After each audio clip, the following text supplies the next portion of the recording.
Everyone. Many of you know me as the social chair, bringing you programs with entertainment, games, and cocktails. But tonight I bring you a very serious program, Opioids in Volusia County. We have two outstanding presenters with us this evening. We have Captain Erik Eagan, Special Investigations with the Volusia County Sheriff's Department. And we have Nicole Sharbonous. Nicole is the Senior Vice President for Clinical Services with Stewart Marchant Healthcare. She's also a licensed mental health counselor. So we're happy to have the two presenters with us, and we look forward to an outstanding program. Remember, if you have any questions, please put them in the chat and we'll be happy to answer them at the end of the program. So I'm going to turn it over to Captain Erik Eagan, and welcome. Thank you very much, ladies. I appreciate you having me, and appreciate the opportunity to talk about this serious issue. Unfortunately, it's just not a local issue. It's a state, federal, and international problem. And just to give you a little bit of background about myself, started with the Sheriff's Office 1989. May will be my 33rd anniversary with the agency. I've worked about just about every area within the agency. My last assignment was special operations with the helicopters, school resource deputies, canine, the motor unit. Before that, I was a district commander down in Deltona for a little over 3 years, which is somewhat of a busy place to work in, but I've always been thankful for working with the great people, the great men and women of the Sheriff's Office. Before that, I worked in District 2 area, which is DeLand. I said District 4, Deltona area. Just we designate our geographical locations by numbers. So I did work in DeLand, and then before that, I worked in investigations. And I've kind of made my way back to investigations. We call our work group Special Investigations. It's a I guess a politically correct name for working our narcotics investigations. Also manage Volusia County Crime Center, which is a collaborative effort with Daytona Beach Police Department, Port Orange Police Department, and we work as a real-time crime center, getting information out to our deputies and detectives. But I'll talk about the real reason why I'm here to present is to talk about the epidemic of overdoses in Volusia County. I'm trying to pull up my stats. For some reason my stats got it blanked out on me. So I wanted to give you some concerning stats. We had and not all of these are reported, but the ones that were reported in Volusia County last year, we had 2,099 overdoses that were reported. Of those, 331 resulted in overdose deaths. Most of these deaths are opioid or fentanyl related deaths, and fentanyl is a synthetic opiate that's made in the lab and replicated and then is shipped throughout the world. Unfortunately, a lot of the stuff that's coming in to Volusia County and into the United States comes from China. We also have a lot of routings through Mexico, through the country of Mexico. But to talk quickly about where we are this year in 2022, I gave you some stats from last year. but our overdose deaths are up almost 24% this year. And this is in Volusia County. We had 69 this year, and at the same time last year we had 56. So it's up pretty significantly, almost 25%, and it's very concerning. I can tell you that the men and women that work in my work group of narcotics, that includes street level narcotics. We've got 3 street level narcotics groups, one in Deltona that basically the city of Deltona contracts with the sheriff's office and pays for those detectives that work in that area. And then we have the West Side Narcotics Task Force that works all the way from DeBerry up to Seville. And then we have the East Side Narcotics Task Force, and that's a collaboration with the Edgewater Police Department, New Smyrna Beach Police Department, South Daytona Police Department, and Ormond Beach Police Department. It's a great collaboration because it's a force multiplier where all these cities are working with the county, and we've got jurisdiction on the whole east side of the county where we can attack the drug problem. But we're extremely busy, to say the least. And then we have a high level narcotics organization called the Volusia Bureau of Investigations. And that's a collaboration between the Deland Police Department, the New Smyrna Beach Police Department, the Edgewater Police Department, and hopefully soon we'll have partners from Ormond Beach Police Department, and Port Orange has actually expressed interest, along with Daytona Beach Police Department. So, everybody's dealing with staffing issues, and that's unfortunately, the detectives are the biggest area that's hit, because we need the boots on the ground to handle the calls for service.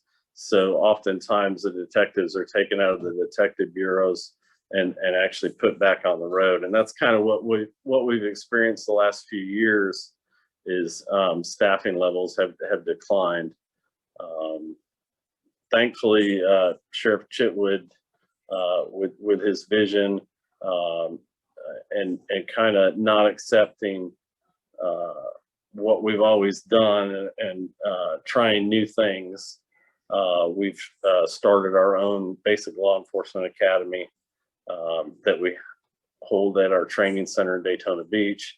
And we've had approximately 70, I think as high as 70 vacant deputy positions, and we're down to about, I think, 16 deputy vacancies, which is a much manageable number compared to how many we were short. But thankfully, I'm fully staffed.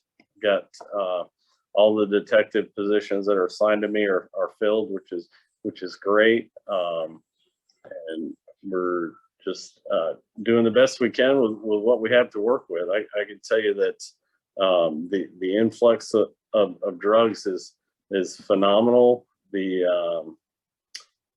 pandemic, the COVID pandemic has definitely increased the flow of narcotics across the border of Mexico, and that seems to be a struggle for the local authorities across our nation and along with the federal government. But we're doing our best that we can. And with that, I guess I'll kind of open it up if anybody has any questions, any specific concerns, anything that they want to talk about.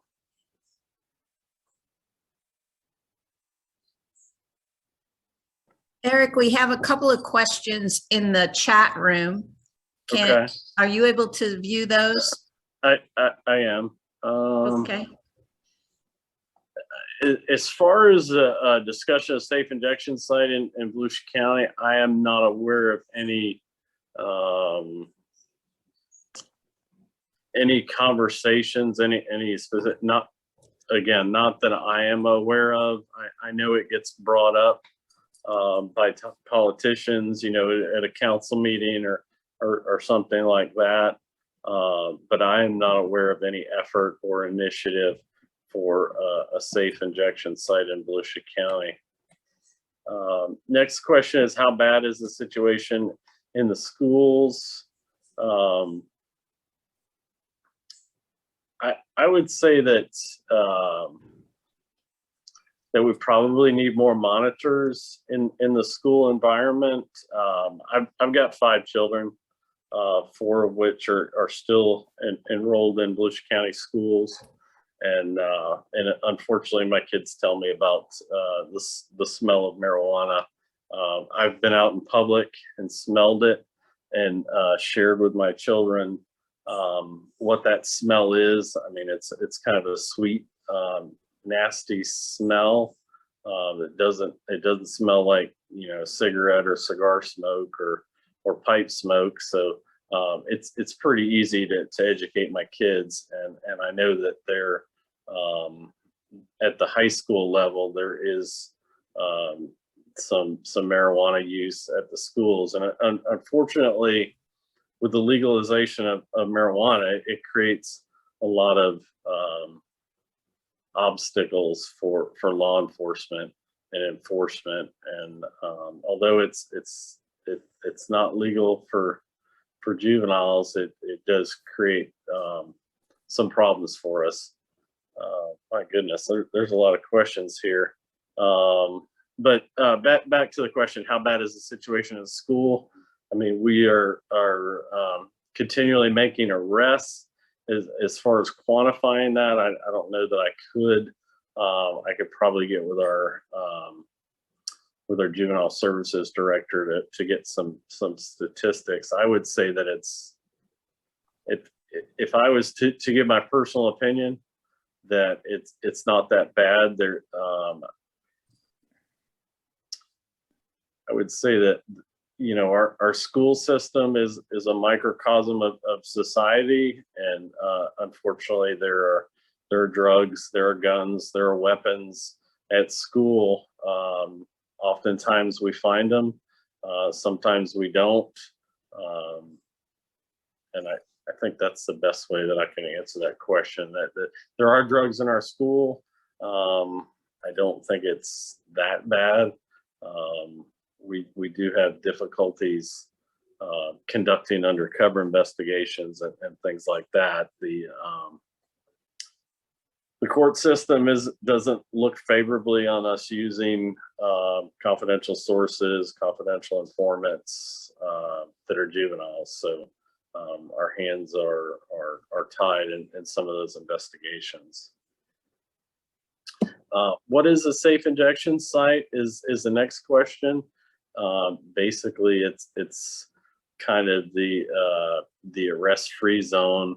I know that it's popular over in Europe, out in the Portland, Seattle area, where they have like I don't want to say a park, but I think that's the easiest way to describe the location. It's kind of like a field, and oftentimes it turns into a tent city. They have medical personnel that kind of police the area. So when somebody unfortunately does overdose, that they're able to provide some medical assistance, whether it's pushing Narcan to counteract the opiates. But that's basically what a safe injection site is that they provide a degree of security, a degree of anonymity, and some medical assistance in the case of an overdose. Next question is, how is Mexico and China getting drugs into the U.S.? Cargo is probably one of the biggest means of getting narcotics, international shipping. it's sad to say I went to an opioid symposium up in Panama City. It's part of the Colombo plan, which it's very similar to the Marshall Plan. The Marshall Plan was to rebuild Europe. The Colombo Plan was to rebuild Southeast Asia as a result of World War II. And basically, a lot of the drugs comes from Southeast Asia, and that's how they got involved in analyzing narcotics and actually mapping narcotics. But they presented that probably one of our biggest drug trafficking organizations in the United States is the U.S. Postal Service. They're an unwitting drug trafficking organization.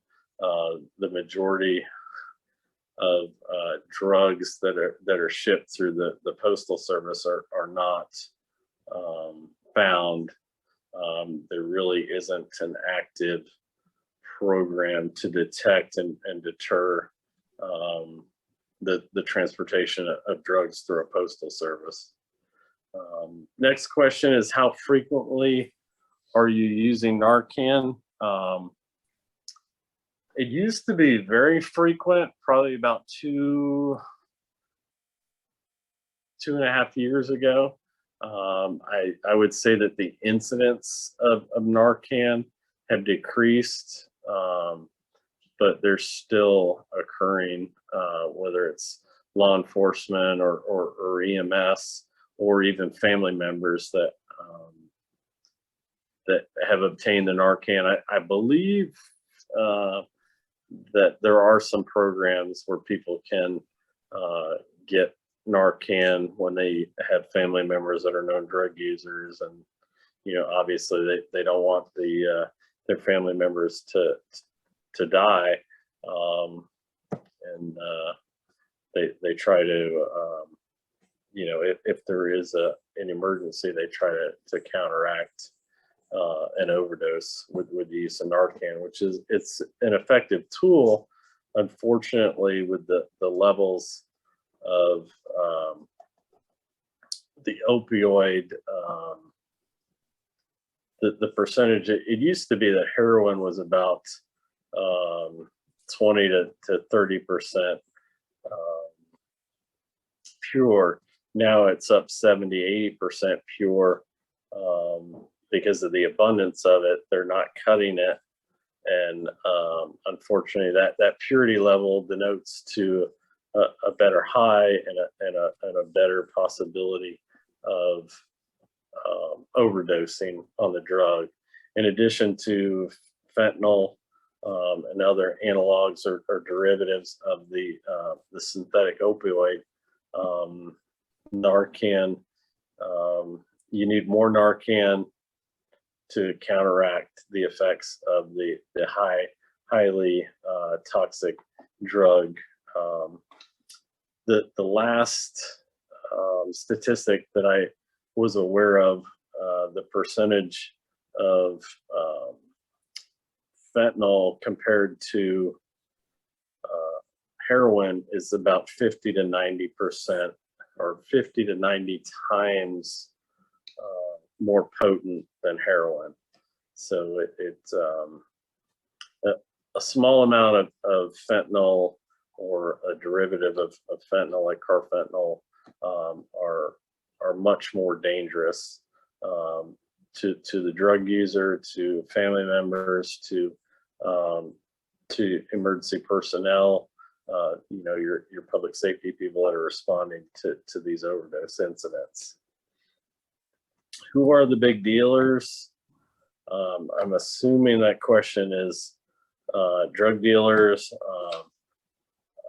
A lot of the stuff that we're getting from Mexico or through drug cartels, which is organized crime, very violent organizations. A lot of that stuff is pushed. I can tell you a lot of our drug organizations in Volusia County come out of Daytona. It's unbelievable how much drugs are imported into our county through Daytona Beach. Next question, is it big international players or little guys? Basically, we've got larger organizations, drug trafficking organizations that are international based, that are transporting the drugs into the United States. As I mentioned before, a lot of it is through cargo shipping, international shipping, but it's also transported through mules, through submarines. You're only limited by your imagination on how drug dealers get the narcotics into the United States. It's unbelievable. I mean, they've dug miles of tunnels under the border. It's unbelievable. Next question is, how many men versus women are part of the problem? I would say the majority of our drug trafficking organizations are probably 80-90% male and 10 or 20% female. The average age of drug deaths, probably about 20 to 30 years old. But I mean, we've got people that are in their 50s and 60s that are overdosing on drugs. And just a real quick anecdote on how a lot of what I would call normal people that get injured in a car accident or slip and fall and hurt their back or hurt their shoulder, and they're prescribed opioids to treat the pain. A lot of people are becoming addicts, whether it's due to their personality, their injury, how much drugs they were given. It's unfortunate, but a lot of, I would say, normal everyday people that are your neighbors, not in the poor neighborhoods, middle class neighborhoods that become addicts, and they'll transition to pills. When we crack down on our pill epidemic, a lot of people pivoted to heroin because it was cheaper and easier to get, and unfortunately, that's what's led to all these opioid deaths. Are opioids doctor prescribed still an issue? I would say no, in a general sense, but a lot of that is how addicts, like I just referenced, a lot of that is how addicts are created, is starting off taking pills, becoming addicted to the pills, and then having to pivot or transition because you put a bunch of doctors in prison, and a lot of them are fearful. There's still doctors out there that'll overprescribe, but there are tools in place, whether it's through the DEA, the Drug Enforcement Administration, or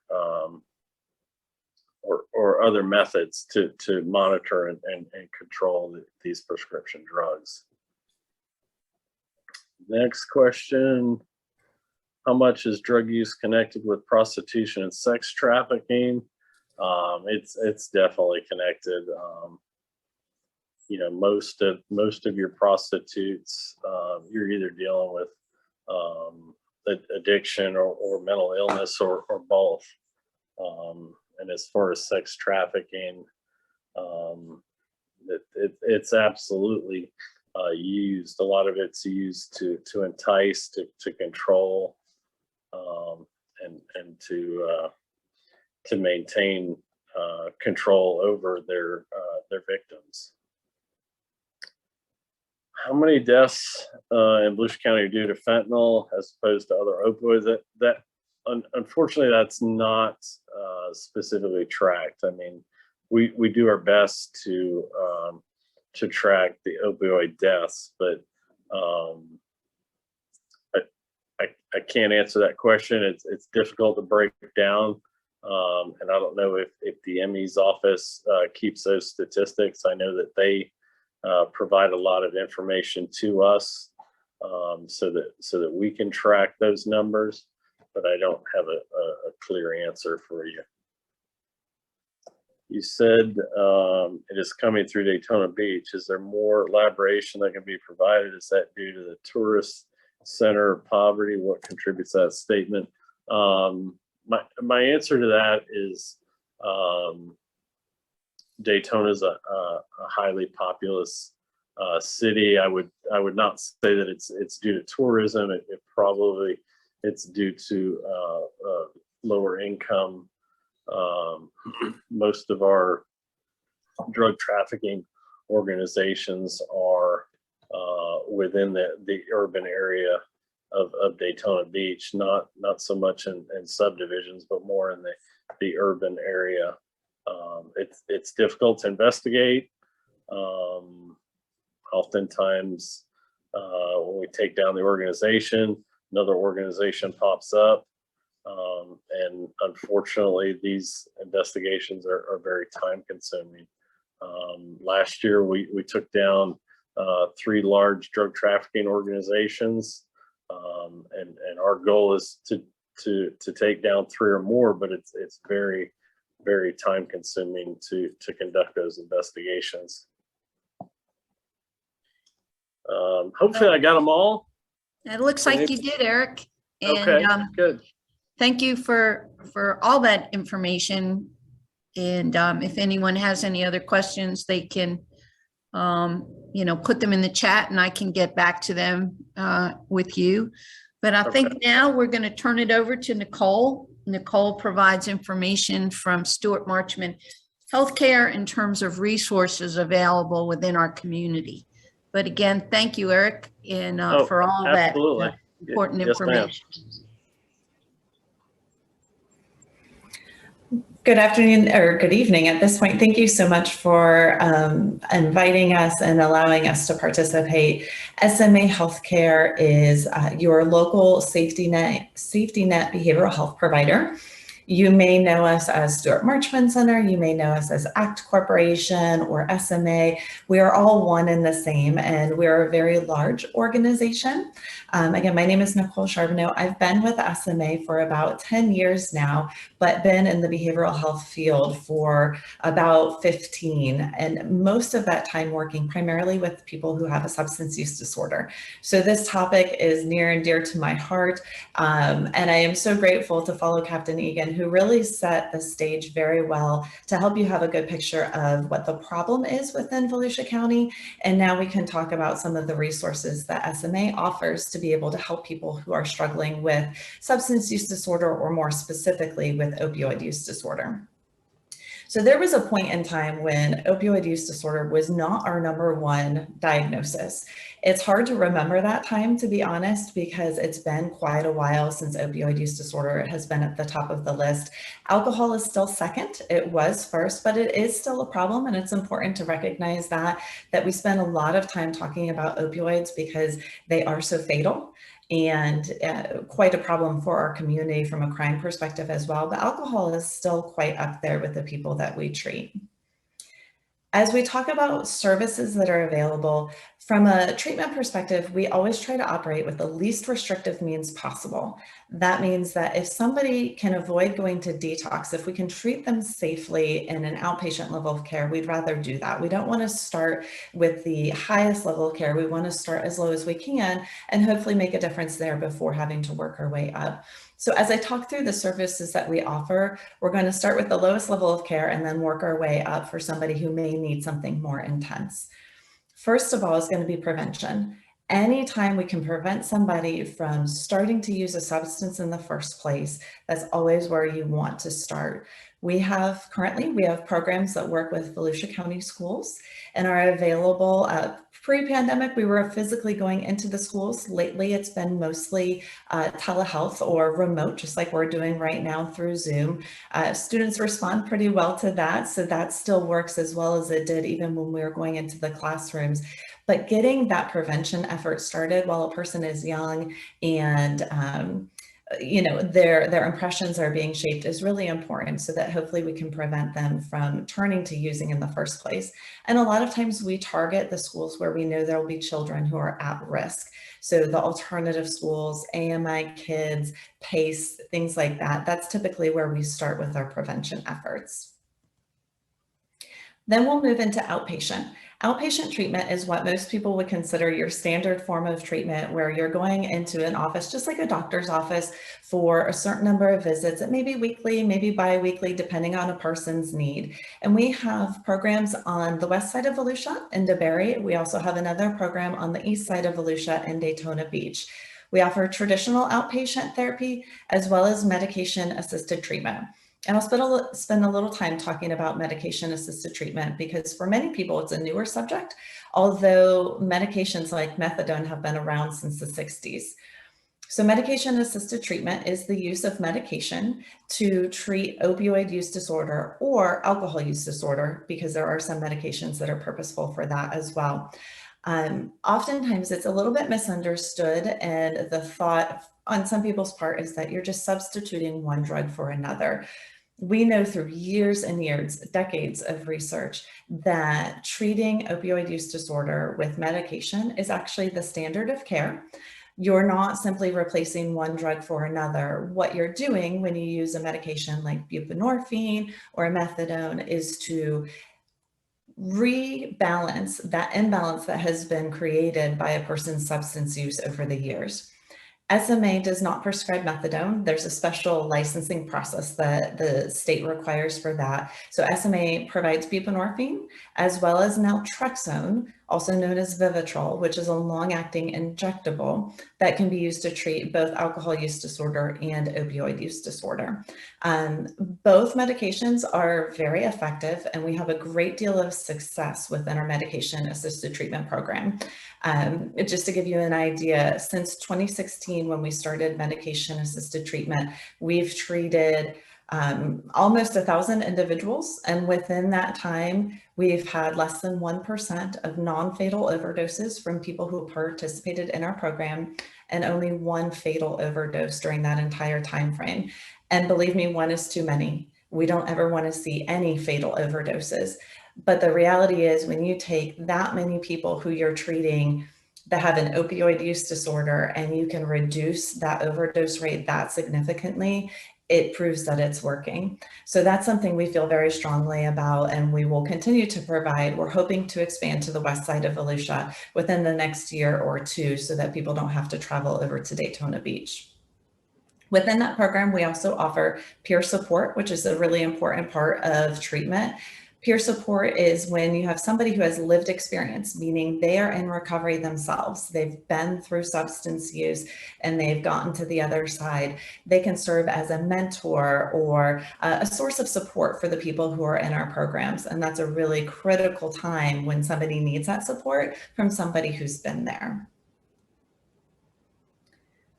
Moving up to your next level of care, we would offer residential. Somebody who may not be successful in outpatient, or maybe right off the gate, we know that they need more than outpatient, would be eligible for residential. That's where a person would come to one of our facilities. They would stay within our facility anywhere from 4 months to over a year, depending upon their needs and depending upon the program. Within Volusia, we offer a couple of different residential programs. The first is located in DeLand. It's the DeLand Men's Residential Program. It is a men's only program, 54 beds. So that sounds like a lot of people, but it is the only publicly funded residential treatment program for men in Volusia County. So there is often a waiting list for people who are trying to get into treatment. Like I said, typically the average stay at that particular program is about 4 months. In Flagler County, we have a women's residential treatment program. Some of you may have heard of it. It's called WARM, which stands for Women Assisting Recovering Mothers. This is a 70-bed program, so it's much larger. And although it's located in Flagler County, we do serve residents from Volusia and all areas. We operate with a no wrong door approach, which means it doesn't matter what county a person comes from. If they're from Volusia and they're a female and they need treatment, we'll get them to our program in Flagler County. The unique thing about this women's program is that children who are under the age of 6 can actually come and live with their mother while the mother is going through treatment. This is especially important as women who are pregnant and then deliver, they can keep the baby there with them, or women who have young children don't have to separate from their children during treatment, which otherwise would be a very good reason they wouldn't want to go in the first place. So we remove that barrier and say you can bring your children with you. And we have a child care facility that's operated by Easter Seals right on site at that program. So while the women are undergoing their group and individual therapy, the children are well cared for in the Easter Seals Child Care Center. Also in Volusia County, we have a residential adolescent program. So we talked a little bit about what's the problem look like in schools. Captain Eagan mentioned marijuana being a pretty big factor in schools. With the adolescents that come to our program for residential services, we primarily do see marijuana being the main issue.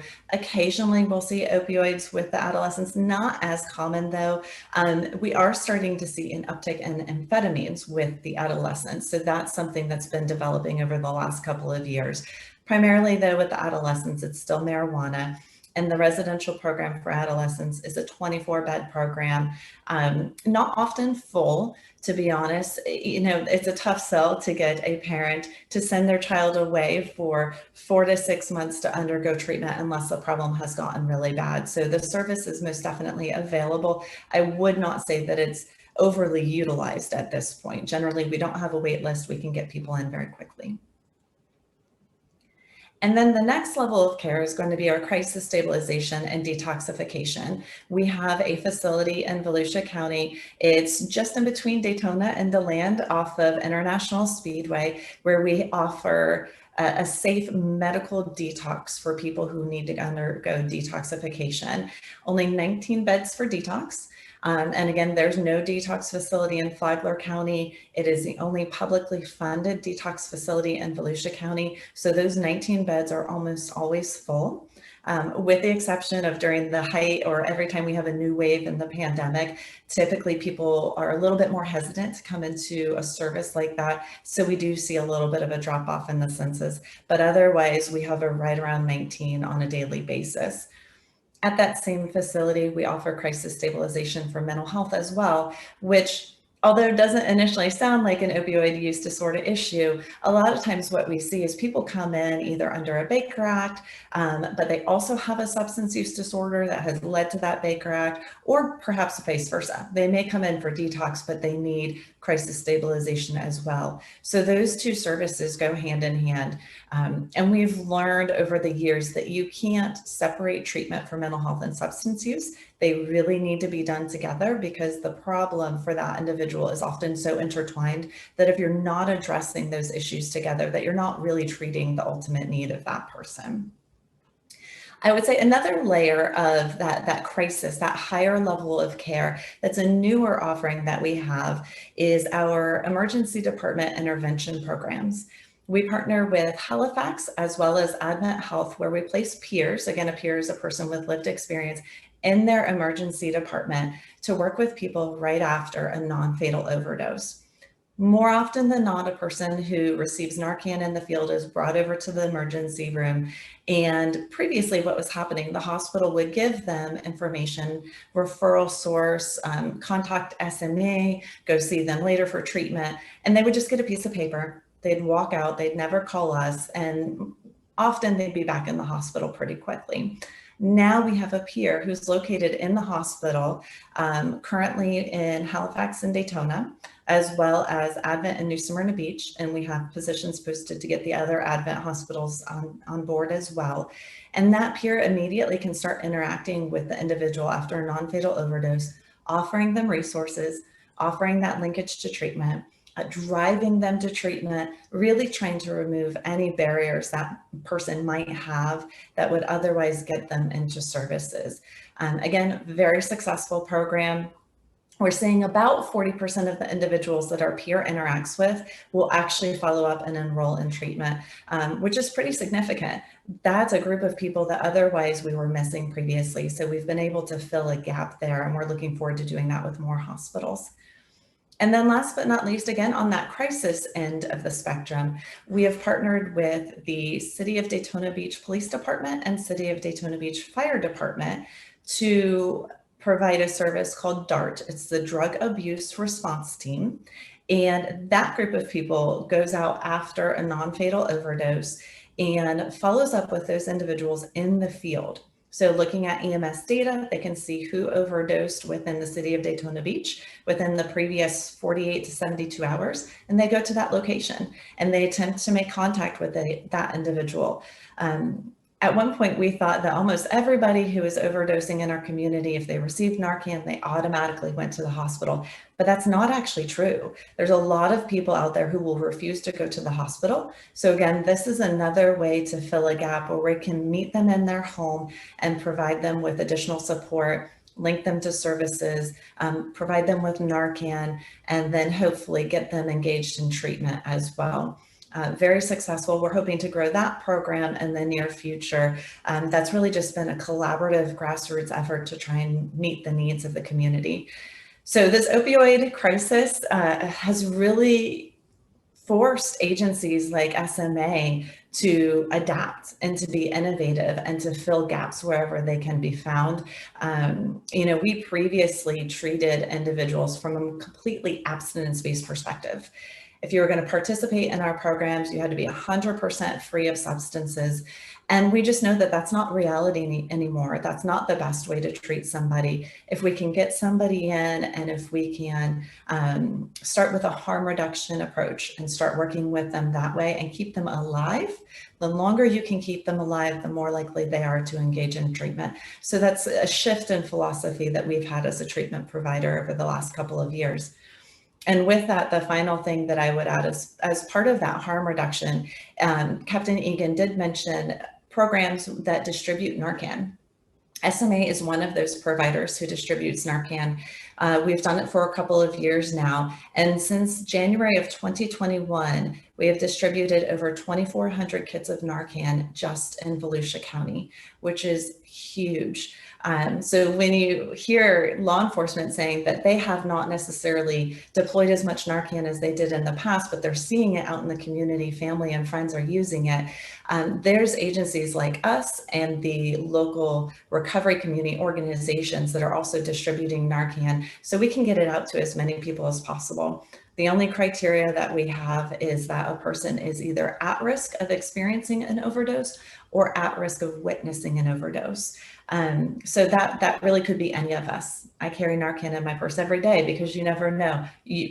Walking around in the community, you're at risk of witnessing an overdose. So it's just part of what we do now. And again, that goes back to that harm reduction perspective that I spoke about. So I know I threw a lot at you, and I see there's some questions in the chat. So I'll go ahead and dive into those. Let's see, it says, do we have any insight in the difference of young people's use and abuse in states that have legalized marijuana for recreational purposes? Just like Captain Eagan said, that's been a real challenge for us as far as with the legalization of marijuana or, medical use of marijuana. It's created a challenge, much like we've always dealt with alcohol, where alcohol has been legal for a very long time, but that doesn't mean it's not problematic for people. It doesn't mean it's not interfering with their life, their relationships, their ability to hold down a job or go to school or those kinds of things. So it's taken a little bit of that stigma away when it comes to the use of marijuana, which sometimes mean that people don't see that there's a need for them to receive any kind of treatment because they don't necessarily see that it's a problem anymore. For many people, it may not be a problem, but there's a lot of people out there who can't use marijuana in a manner that won't end up interfering with their life. So we have seen a change there that from a treatment perspective does make it a little bit difficult to treat. Let's see, a family in New Smyrna Beach. They have a 40-year-old son that's a drug addict. They have a difficult time convincing him to go to detox. That's understandable. There have been no beds available. What is the funding source? What can we do to secure additional funding? That's a great question. So when I say the SMA is the only publicly funded detox facility in Volusia County, most of the dollars that we receive for detox are from the state. They come down from DCF through the managing entity, which is Lutheran Services of Florida, that funds the beds for those people who don't have insurance or the ability to pay. With that being said, we of course do offer insurance, or we do accept insurance for those individuals who have it. We do receive some county funding and some funding from the West Volusia Hospital District as well. So securing additional funding is it's a tricky situation. Of course, detox beds are one of the most expensive ways of providing a service that you possibly could. That's why, I say we try to start at that lower level of care, because from a funding perspective, you're way more likely at this point to get funding for medication-assisted treatment on the outpatient basis than you are to get funding for additional detox beds that, are going to run several $100s a day. So we're often negotiating and discussing those things with the managing entity, Lutheran Services of Florida, to determine what the need is. Is there a way to get more beds? Is that sustainable in this community? It's a constant negotiation, but again, it depends upon what's in the state budget, what gets funneled down to our community. And we know that detox beds are hard to come by. That's for sure. Does SMA also treat other mental illnesses? Yes, we most definitely do treat mental illness. For those of you who know the history of SMA, it was previously Stuart Marchman Center, which was the substance use provider, and ACT Corporation, which was the mental health provider, that came together to make one collaborative agency. So we most definitely treat mental illness throughout all of our sites in Volusia County. We offer psychiatric medication management for mental illness. We offer traditional therapy, crisis stabilization, case management, really anything on the spectrum of needs for a person who has a mental illness, we're available to treat that. And again, we always do that from a co-occurring perspective. So if somebody has both a mental illness and a substance use disorder, we're going to make sure that we tackle those. As far as the diagnoses that we treat, we're more likely than your average private practice to be treating individuals who have schizophrenia, bipolar disorder, major depression. Being the safety net provider, we're typically working with the more serious mental illness diagnoses than the average private practice would see. How closely do you work with 12-step programs such as AA and NA? We work very closely. Most of our locations, we offer the opportunity for AA or NA meetings to come on site and use our facilities to provide meetings at no charge. We also work closely with the local recovery community organization, which is Volusia Recovery Alliance. So that's just part of what we do. It's part of the process. We do encourage people to engage in those 12-step groups if that's part of their path to recovery. Again, over the years, things have changed pretty dramatically. When I started in this field, AA and NA were really your only options. There are a lot of other options that are available that are still from that self-help perspective. So we try to make as many of those available to the people that we serve. And like I said, we allow them to come use our facilities as often as they need. We bring them into detox, we bring them into residential, we take clients out to go to those meetings as well. So we try to make sure that those are available for the people we're treating. Last question that I see, there's much talk about psychedelics being used to treat mental illness and people using them recreational. Have you heard of people seeking treatment after a bad experience with psychedelics? Most definitely. We see a fair amount of individuals who come into our crisis stabilization unit under a Baker Act. that after some investigation and evaluation that's done with that individual, it's really substance induced. And more often than not, when we're seeing that, it's the result of something that is either psychedelic in nature, synthetic bath salts, that was happening when bath salts were really prevalent in the community, or amphetamines. Those types of drugs tend to create a substance-induced psychosis that then could lead that person into a Baker Act scenario. So we do see that in our crisis stabilization unit. And we have heard about psychedelics being used to treat mental health issues. It's a fascinating topic. I'm interested to see where it goes over the next 5 to 10 years. We have come a long way in the use of medications for both mental health and substance use issues. There's a lot of research right now going on about use of psychedelics to treat mental health. Keeping in mind that when psychedelics are used to treat mental health, it's under a very supervised scenario. I would never encourage anybody to use a psychedelic to treat their own mental health issues, nor do we currently use psychedelics to treat mental health issues. All of the research that's being done, it is very supervised, closely monitored. This is not something that a person should do on their own, but it's interesting to see how that develops over the next 10 years. And has SMA or Florida in general been given pharmaceutical funds from pharmaceutical companies that have been sued? So this is an interesting issue as well. There will be opioid settlement funds that are coming down to Volusia County in the near future. Originally, those funds were going to be sent to the cities.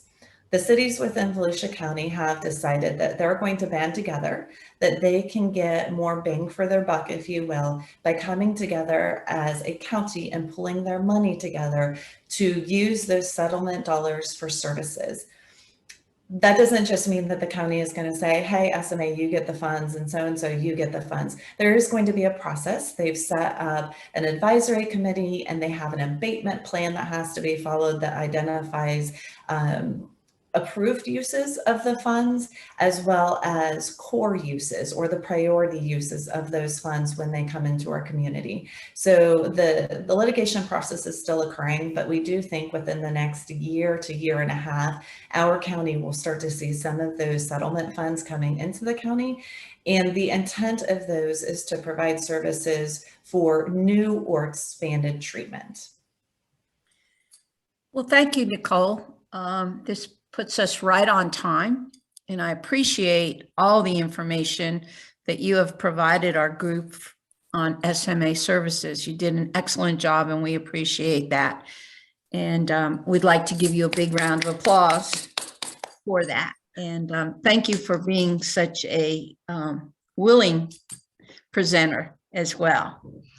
I don't think I see any other questions coming through, so we're going to just call this an end to this meeting. And thank again, you, thank you, Kathy. I'll just want to close the meeting, but personally say our two speakers, experts at each, provided us really interesting, stimulating information. I have to say that it was compelling and easy to follow and pay attention to what you were saying. Before we end, I'd like Anne to mention some future meetings for our league. I believe Carla is going to do Carla. that, Okay, Susan. Carla. Yes. Okay. Carla, go for it. So the next meeting that we have coming up is April 9th. It's dealing with the incredible amount of growth that we are facing in Volusia County. It's 10:30 at the library in Ormond Beach, followed by lunch. And Anne has been sending out emails, constant contact emails about this event with that event at the bottom. There is a link there to register with me and let me know if you want to also attend the lunch. So please let me know. And coming up in May is one of our most exciting things. We have our annual meeting. We will be electing new officers. And our speaker for the morning is Mark Lane, one of our very favorites. He will be happy to fill us in on what happened over the legislative session and how he feels things look in the state of Florida. Then on, and that will be at the LPGA Country Club Grill. And Thursday, May 26th, we're going to have a panel discussing women's health in Volusia County. And that will be held at the City Island Library. Again, it's a hot topic, so it will be 5:30, followed by lunch, and you'll get more information about that. And then looking forward to June. And June 18th, we're going to have Cecile Schoon join us again, this time in person. We will be having a luncheon, and information about that will be in the voter, which is coming out. And of course, we'll be sending you a constant contact with contact information. So it looks like a couple of interesting months ahead of us, and we hope that you will plan to attend. We appreciate so much when our speakers, like these two amazing people did today, take the time to put together a presentation, and the best thing we can do is support them by showing up. So thank you. Carla, you said that there would be a lunch following the presentation panel on women's health. Isn't that, what time is that? The presentation is from 5:30 to 6:30, 6:45. It's actually, it would be dinner, not lunch. Okay, that's what I just wanted to assure. Thank you so much. Okay. Thank you for paying such close attention, Susan. Of course, of course. Thank you, everyone.